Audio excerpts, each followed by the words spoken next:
What's up, y'all? This is Brian from the B Shine. This is Ride and Shine, and we got Phillip Drummond.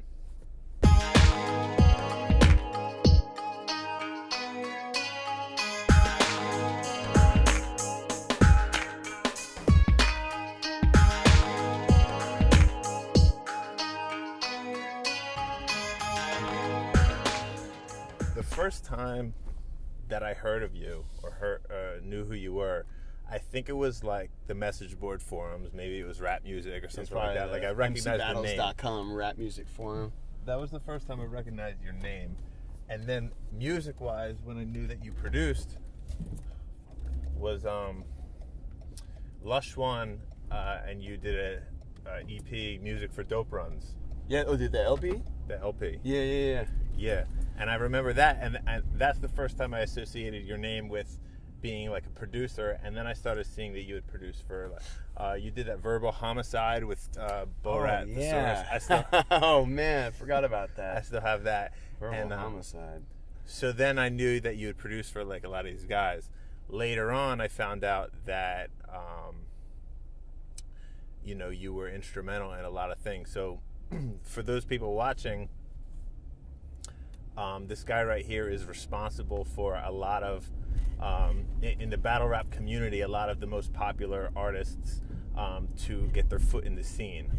So, when I read up about you, what I had noticed was that, like, you had seen a Scribble Jam DVD from, like, 97 or 98, and, like, that sparked it for you. So before that point, were you seeing, like, rap battles? Were you aware of, like, what it was before what were you doing? Yeah, man. I mean, I think I vaguely knew about it, but I was really getting into underground hip hop. I was on like Sandbox Automatic and hiphopsite.com and undergroundhiphop.com pretty tough, especially going into college when I got my own computer and on the internet.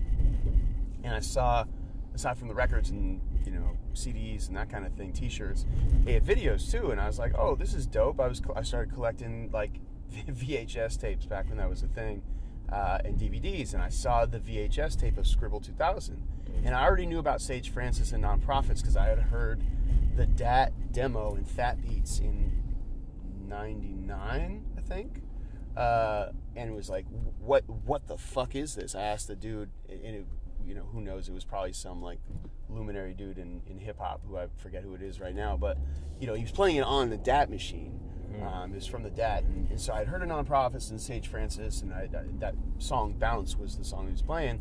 And so then I heard of him.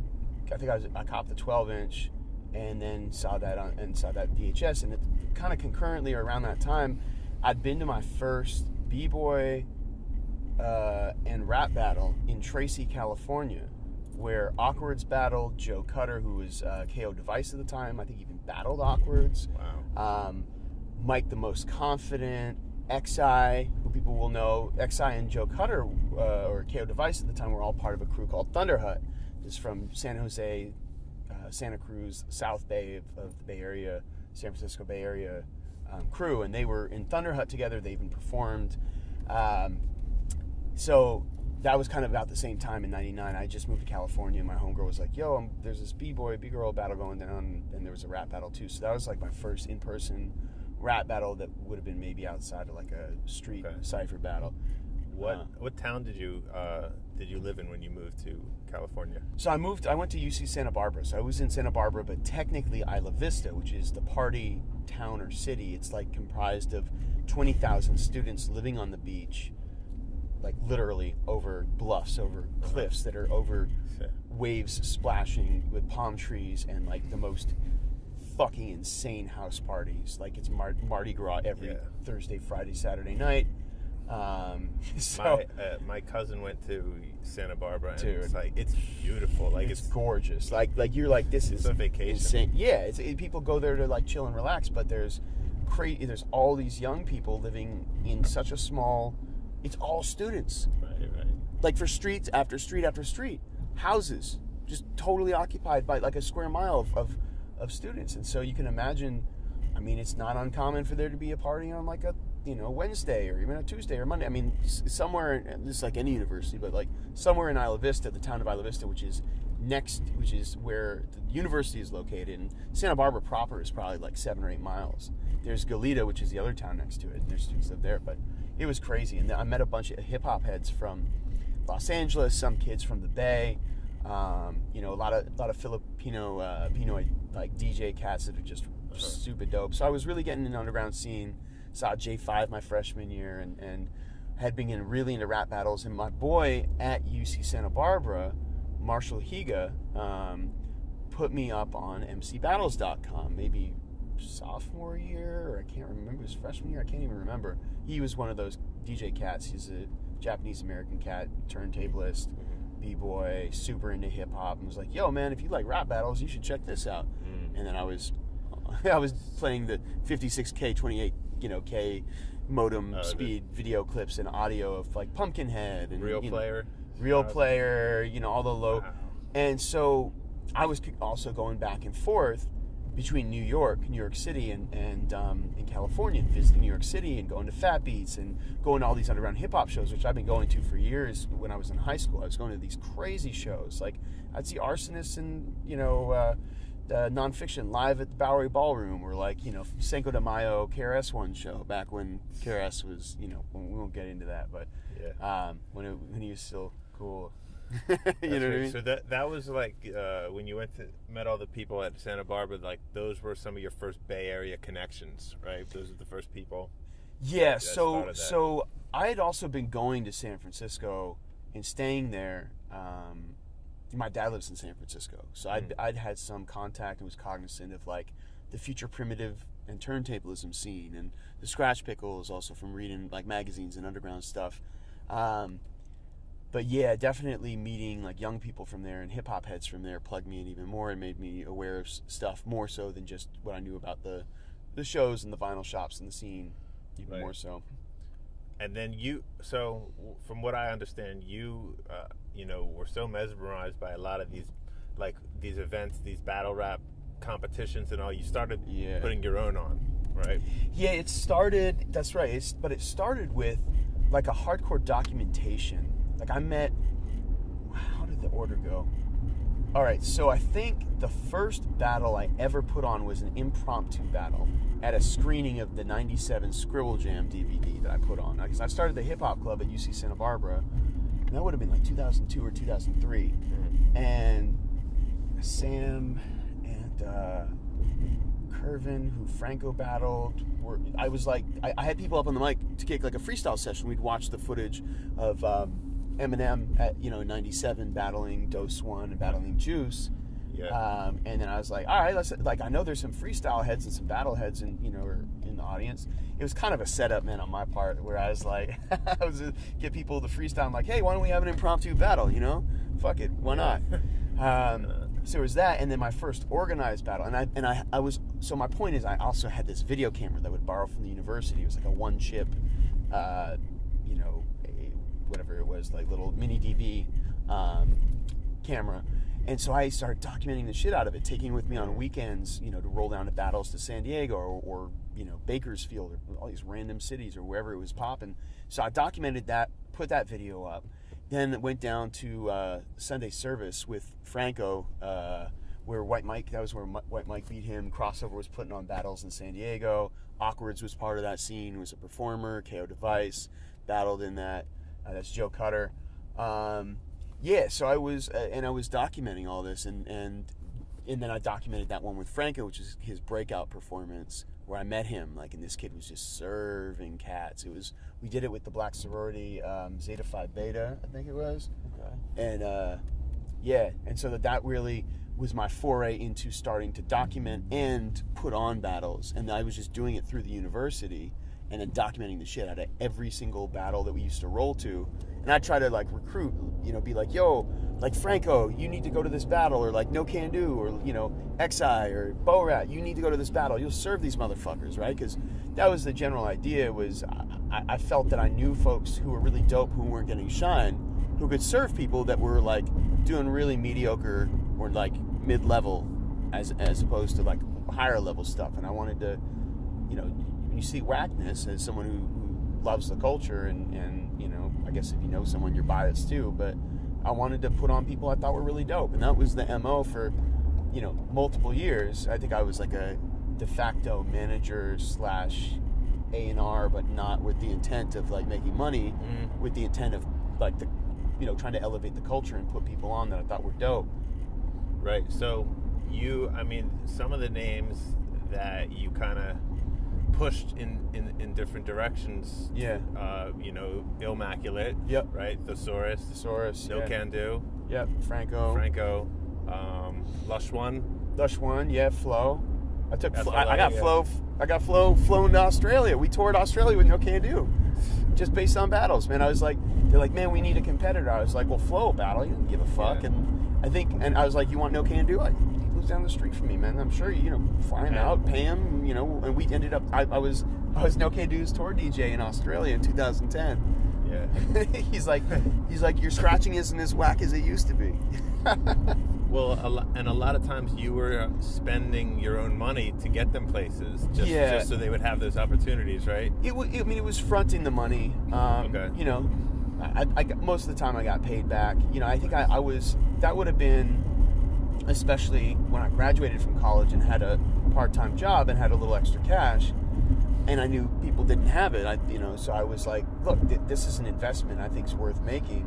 Pay me back, when you can, and I think, and it provided opportunities for folks that, Bo Rat won the Brainstorm battle, if I remember correctly. I think I fronted him and Franco the money, and I told No Can Do about it too. Right.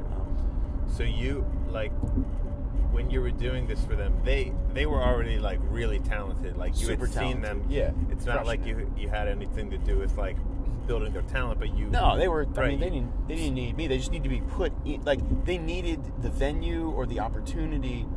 The opportunity. That's really what it is. The opportunity and the knowledge of it. And sometimes I had to convince them, but I would be like, "Yo, this is dude. Look at this battle. This is an opportunity. You'll smash it. Let's go get them. Let's represent." Did you what I'm getting at is the vision that you had that maybe some of them didn't have, as far as do you think that they were trying to find opportunities and you just knew more of them, or like you said, you had to push them? Some of them, they were just so talented that they might not have been that motivated, and you kind of nudged them a little bit, and then once they saw more success, then they became more motivated. I think Bo Rat would have been battling, and some folks may or may not know him, but Marshall Payne, Bo Rat, would have been battling mainly at parties or informally, and would enter a rap battle if it was local. But I was all about yo, you're super dope, and we got this little clique of homies that are in this.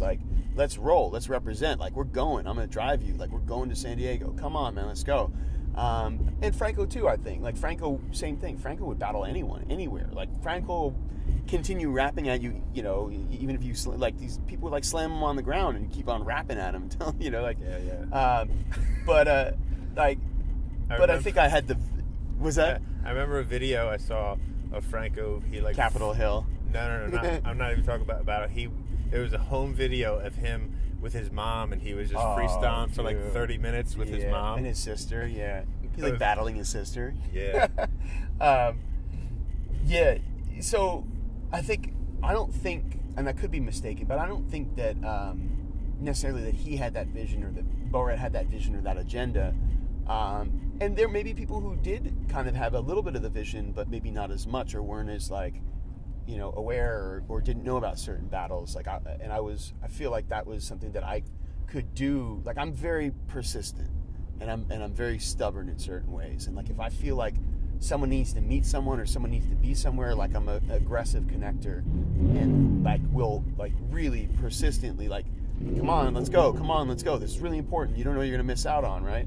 And I think I was like that with Kevin Beecham too, trying to get people in the Scribble in 2002. I would have been there 2002 to 2005, I think. Wow.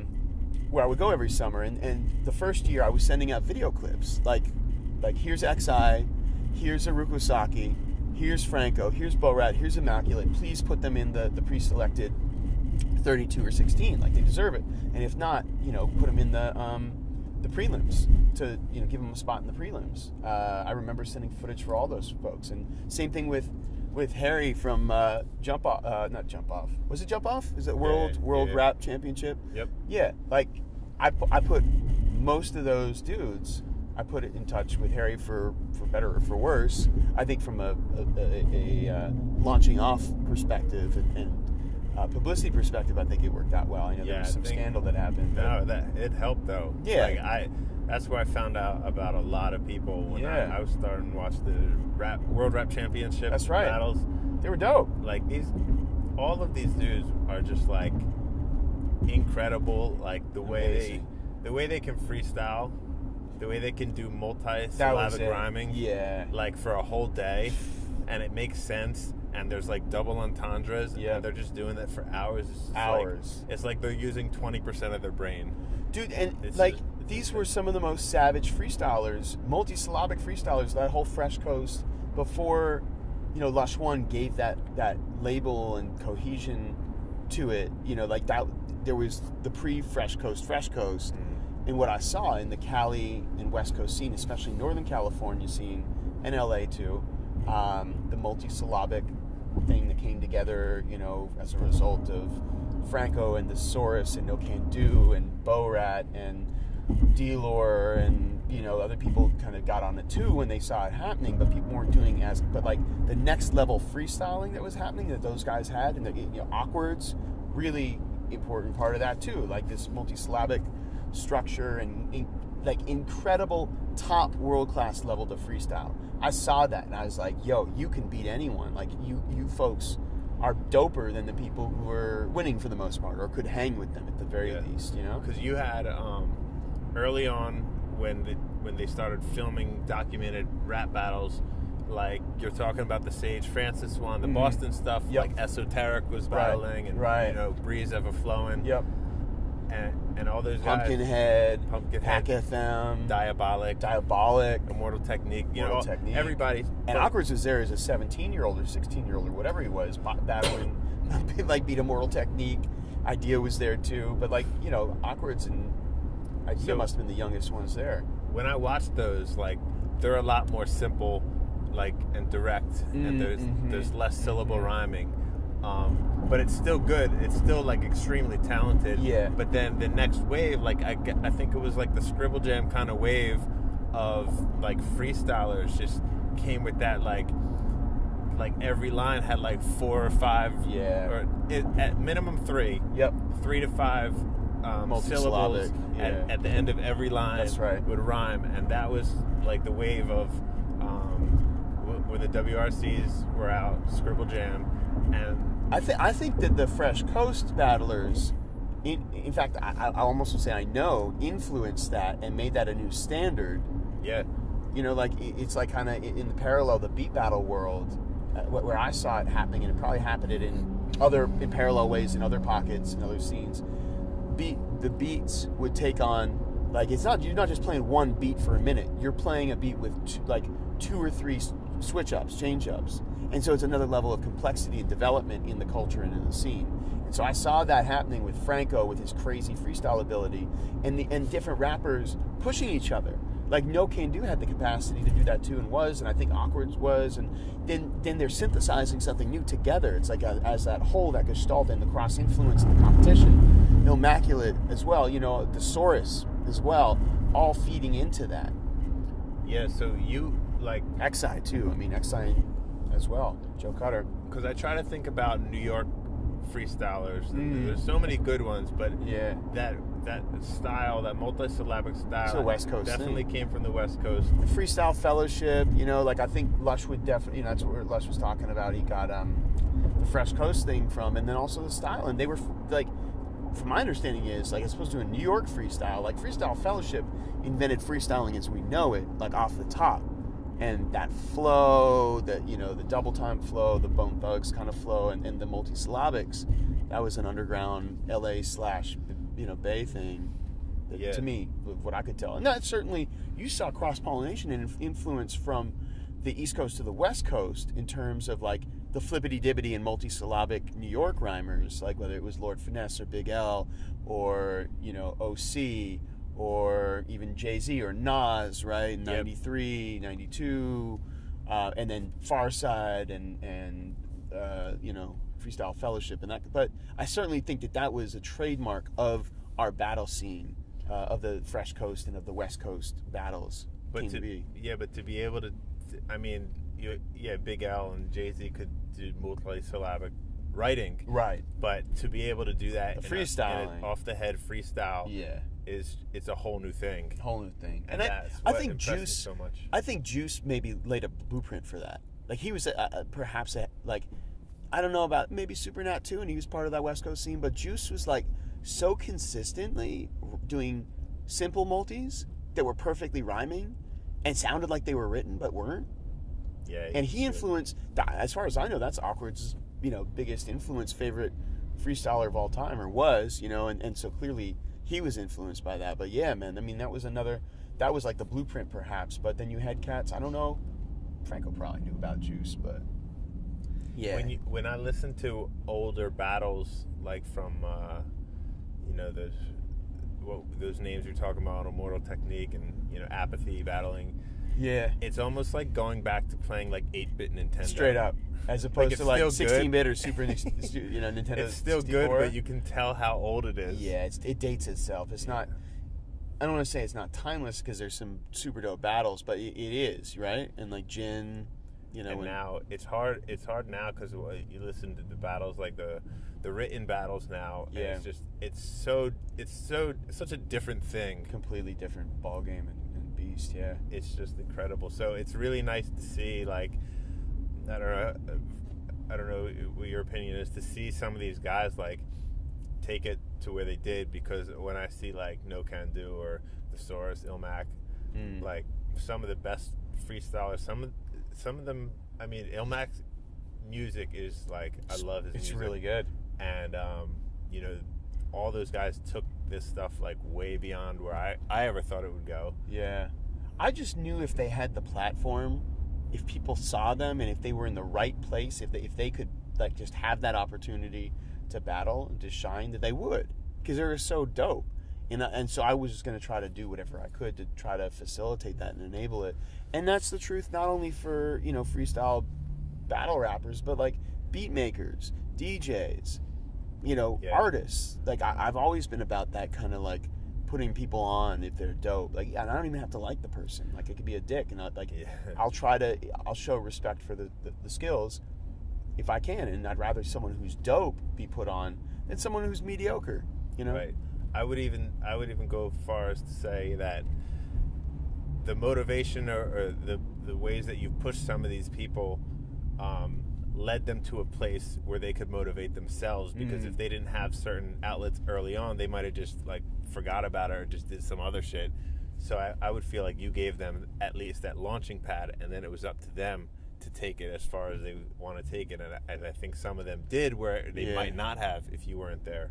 And that's why I felt like WRC was a necessary and important hookup, as was Super Bowl or Scribble, for people to get into, and why I was so aggressive in terms of getting the footage, pushing them, really hyping them, and telling people like, nah man, you got to believe that this dude's sick and he will show and prove.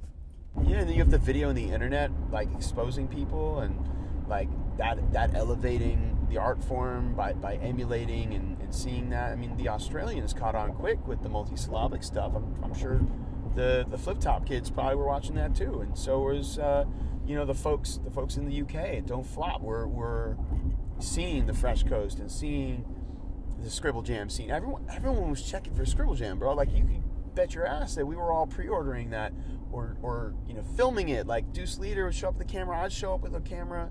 That video that Avocado posted on Hate Your Life, or whatever his thing's called, is the video I did for my defunct website, Coast to Coast Hip Hop, when I got Mac Lethal, Deuce Leader, and Swan just fucking around talking about Kansas City and doing the pantomime shit, just being ridiculous. Like, that's video footage, that's interview footage that I was shooting. And Avocado and I did the Fresh Coast thing, which is me giving Avocado 7 years of battle footage that he sorted and edited through for 9 months, 12 hours a day. He did, the Iron Solomon interview and one other one, maybe two other ones, but that was mainly, I was going out interviewing people for it and also for the website and stuff. And so that was, You can see the influence. You can see the cross-pollination. Scribble Jam sets the precedent, right? Like, what did ADM do? What did Brother Ali do? What did Sage Francis do? Who won it? How do you win it? Were they jerked? Who was effective? Who wasn't?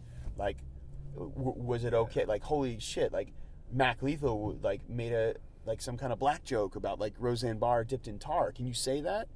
You know, Presence made a joke like really, racial epithets, like, which wasn't necessarily cool back in the day, but it's become more normalized. But like, that was, to me, it seemed kind of edgy, and I think to most people, like, damn, So you brought up Deuce Leader. I remember he said something about a while ago how he has like a basement full of tapes, and that he's just Deuce. like, he doesn't even Same know thing. where anything is. Yeah, I mean, I got tapes and tapes and tapes of unreleased stuff that I thought about, like, should I give it to someone? I gave Avocado like unrestricted access.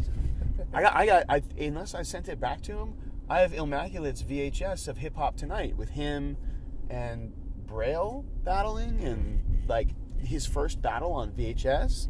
I think I converted it to DVD and sent it to him. So, at what point did you find yourself kind of slowing down with that and moving into a different direction? I know you eventually got your PhD. Yeah, I mean, I think about the time that I was starting my like PhD program, I moved up to the Bay. I was probably going to turn 30 pretty soon. Maybe that was a couple years down the road. But like, I think, I was like, okay, I'm in a psychology program now. Like, I'm trying to help people elevate themselves and improve themselves and be better, and working with kids like, who are struggling, or, and I'm trying to help them be positive and not do negative shit, and not, like go around insulting people. I mean, there's an understanding and there's a certain agreement, I think, in battle rap for most of the time, that you understand it's a game, or you understand there's certain rules of engagement. But I think it was that combined with like, and feeling like it was time to mature, and then maybe getting sick of like, I was involved in coordinating and filmed just hundreds and hundreds of battles, and like spent thousands of hours of travel, and I moved up to the Bay and started getting involved in more like helping to arrange like song performance competitions, and then started putting on beat battles. And as a beat maker, I transitioned. I was really passionate about beats, and the same kind of curiosity and passion I think I had initially about rap battles, I had about beat battles, and also saw it as a niche.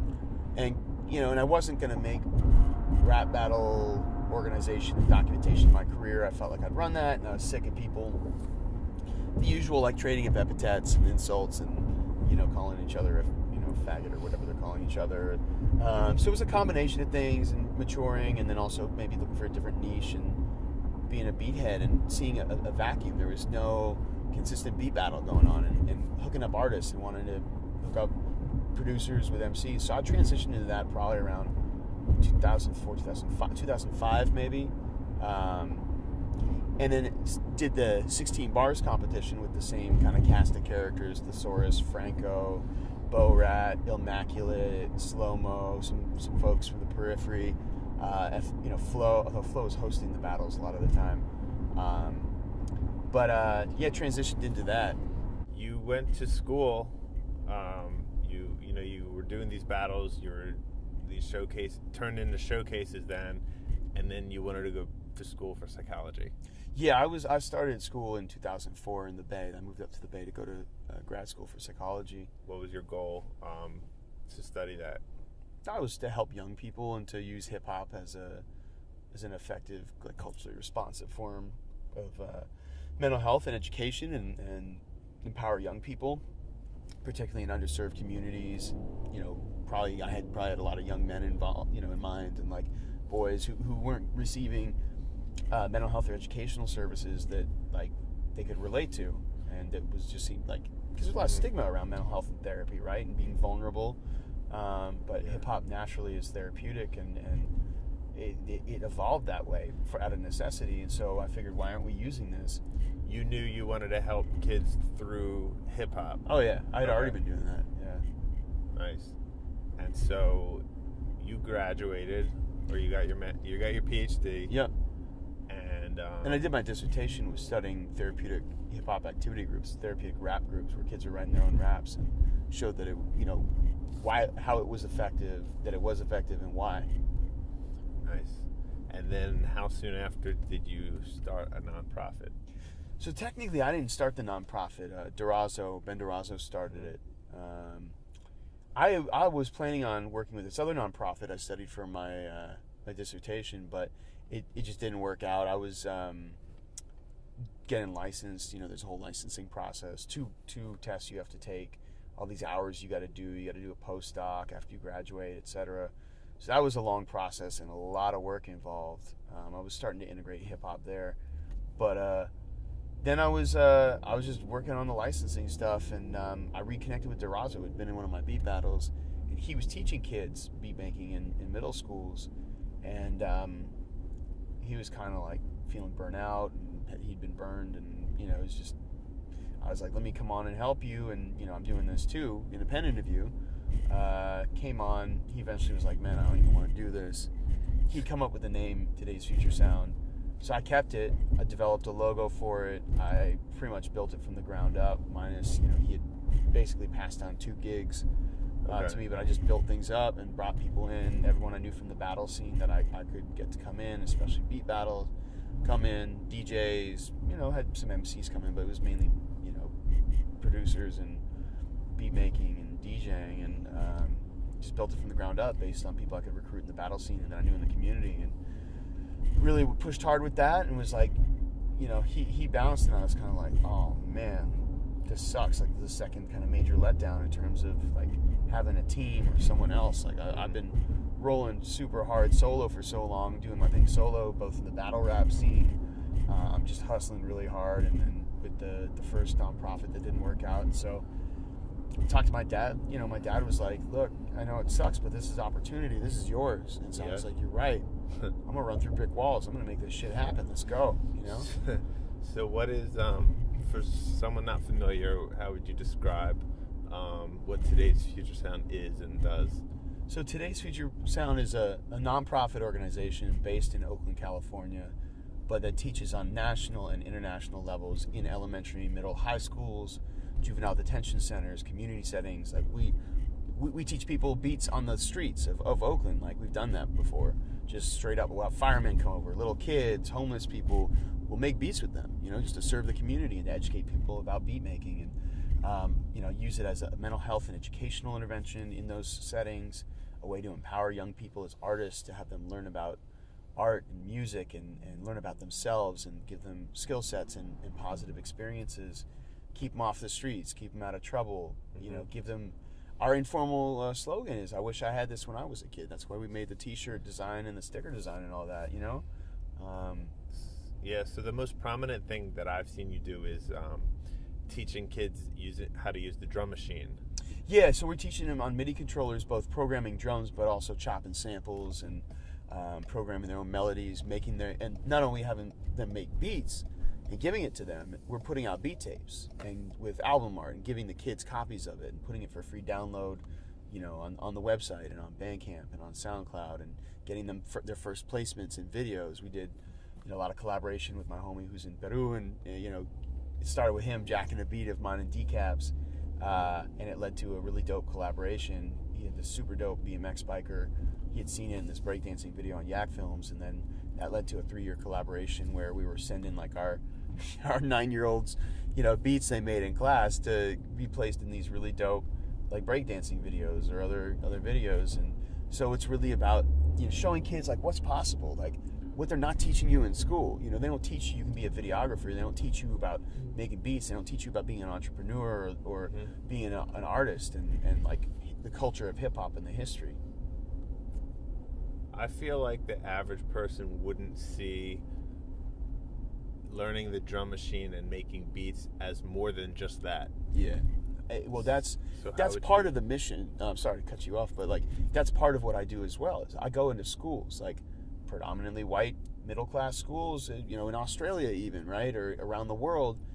And as a psychologist, as a doctor, as a mental health professional and clinician, with a doctor next to my name, they're more likely to listen to me. And I give them the step-by-step that I've been studying for years as to the value of hip-hop, as to the value of making beats.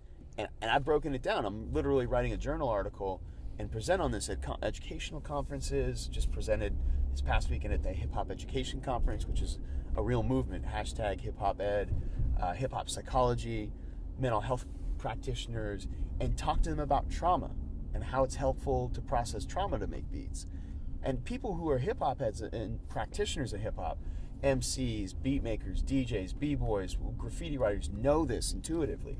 They may even have some kind of their own rationale for it, but they don't necessarily always have the language or know exactly how to talk about it, or have these kind of theoretical constructs that I've learned and studied and etc. But that's why I'm here, to try to also give that justification and talk about like how does it affect your mind and body making beats in a positive way?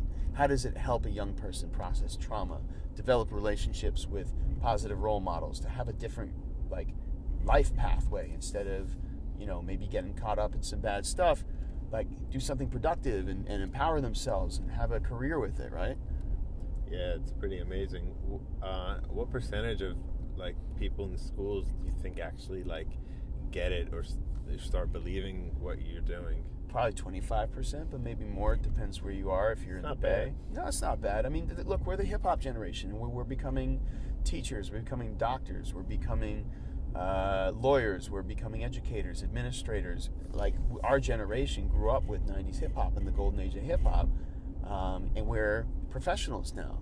We have more money than we did when we were broke kids or whatever, right? And you know, you have that 90% of white kids who were buying all, you know, or is 90% of the general population that was paying for hip hop, even in like the 90s or 2000s. It was 90% white kids, probably 90% dudes mainly, maybe women too. But those people, some of them, you know, still listen to hip hop, still like it, dad rap, right, whatever it is, you know, 90s stuff. And so they're more open to it. We still have the baby boomer generation before us that thinks it's, you know, devil's music or doesn't understand it, or, you know, is more, I would say, more racist than our generation, and, you know, is just not as open to it. But I think people are gradually, and if you can provide a scientific and rational basis, hopefully people, even who are irrational, have their irrational and racist judgments about it or whatever, will be more open to it.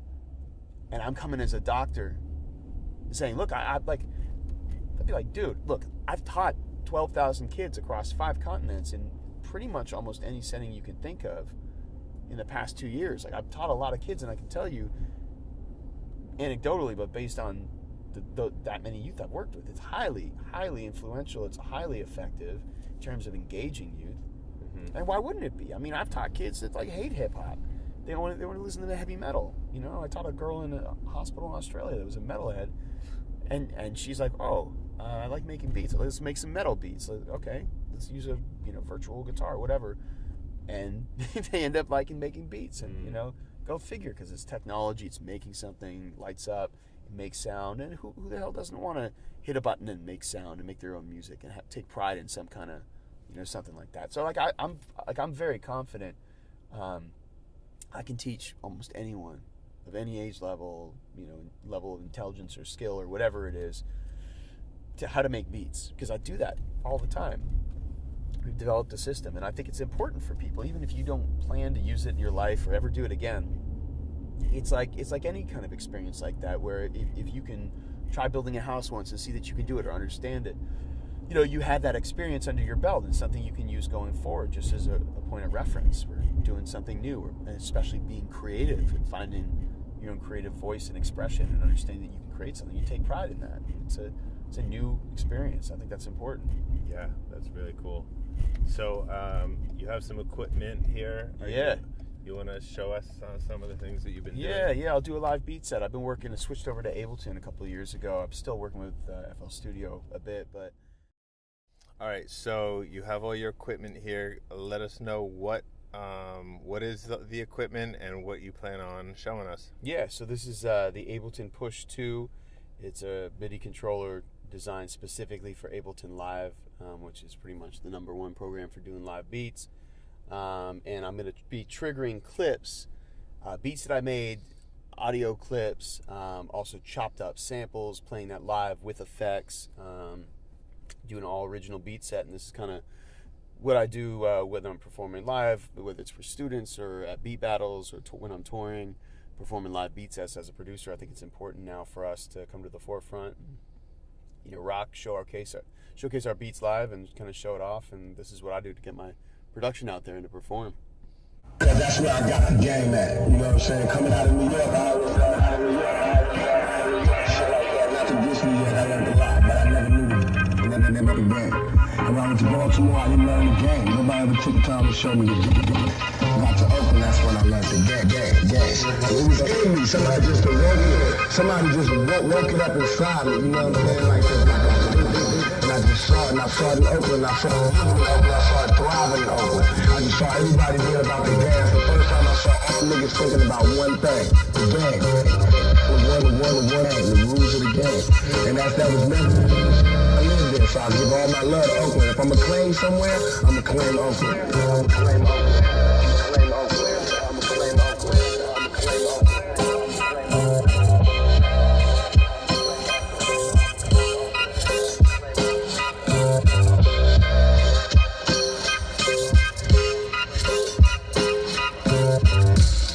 I just want to show everybody how I'm spending my day.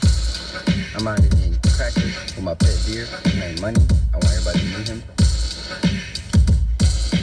I got you, bro. Eat up, my nigga. That's my best friend right there. His name Money. We play basketball whenever we bored outside. We be lit out here, man. We love the woods. We love it all. That's a good cracker, right, bro? I already know. But yeah, man. Y'all see it, man. Shit ain't making it, man. You gotta pet deer. Let me know.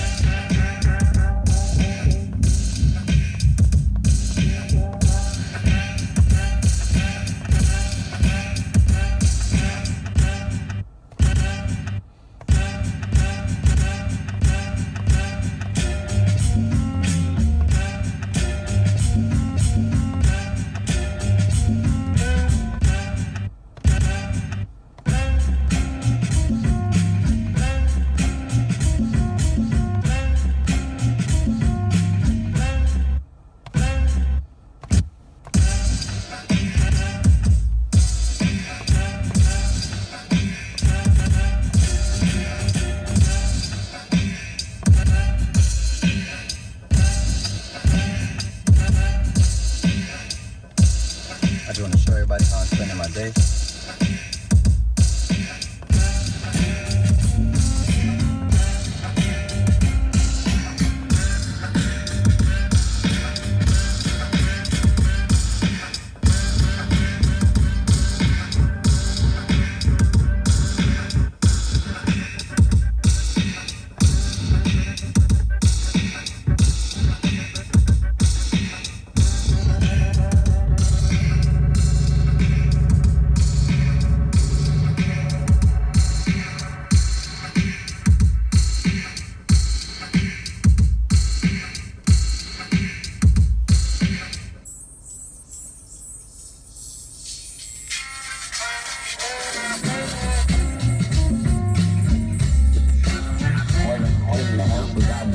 I didn't do it. Why don't you take your glasses off so we can see you?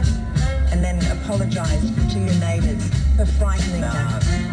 Nah, I'll leave these on. Take off those glasses and apologise to everybody that you frightened, to the police who were forced to retreat and damage, and to the community. Take off the glasses and apologise to them. I'll say sorry, but I'm not taking off my glasses. Why not? Who were thinking of partying when their parents are out of town. Get me to do it for you. Get you to do it for you. Not don't do it. Nah, get me to do it for you. Best party ever so far. That's what everyone's been saying. Time.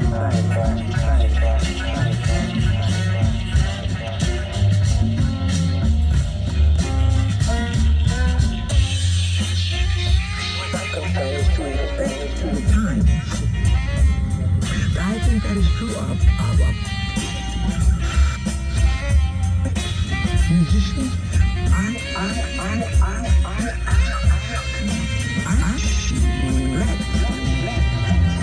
in which I find myself. That to me is my duty. And at this crucial time in our lives, when everything is so desperate, since every day is a matter of survival, I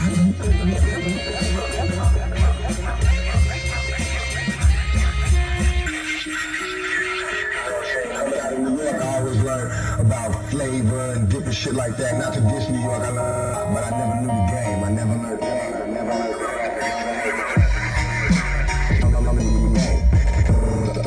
I learned the game. It was in me. Somebody just awoke here. Sometimes won't describe me. You know what I'm saying? Like the vision. And I just saw it. And I saw it in Oakland. I saw it living in Oakland. I saw it thriving in Oakland. I just saw everybody doing the game. That's the first time I saw all niggas thinking about one thing: the game. Game. The rules of the game. There's no other city I lived in, so I give all my love to Oakland. If I'm gonna claim somewhere, I'm gonna claim Oakland. I'm gonna claim Oakland. I'm gonna claim Oakland.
Yeah, so we got a bunch of hats that we've been putting out for the nonprofit. I know a lot of folks used to be on the snapback hype, so we have one of a kind snapbacks. It's each year we do a different edition. This is the SP404 this year. That's kind of like the go-to beat machine these days for like the lo-fi hip hop scene. We got some other crazy one of a kind situations. Last year we did the SP1200 for all the beat nerds. And then, the year before that we did the NPC. Beats for Lunch. Beats for Lunch, that's our West Oakland Middle School program we've been doing for the past 5 years. Just bringing artists and beat machines to after school, and started during lunchtime and goes to after school time. We got, a couple limited edition 5-panel cork, what have you. I had give one of these to Young Guru yesterday, and to Doug Infinite, some more snapbacks, and then, some of the dad hats. I'm trying to do all like one of a kind. And then, if you're on that bucket hat hype, we got the bucket hats, ASAP, etc. Try to just do cool, like limited edition boutique stuff, and just trying to spread the beat culture and spread the love for it and sustain the nonprofit. So, you're helping us teach kids beats in schools and juvenile halls and that kind of stuff when you support. Yeah, man, nice colors for the summer or for hunting, maybe. Yeah, exactly. If you've got a camouflage in a field of like Exactly. poppies or sunflowers or whatever, you can do that. Yeah. But you can check it out. We're online at today'sfuturesound.bigcartel.com is where we got like the hats and the t-shirts, the hoodies.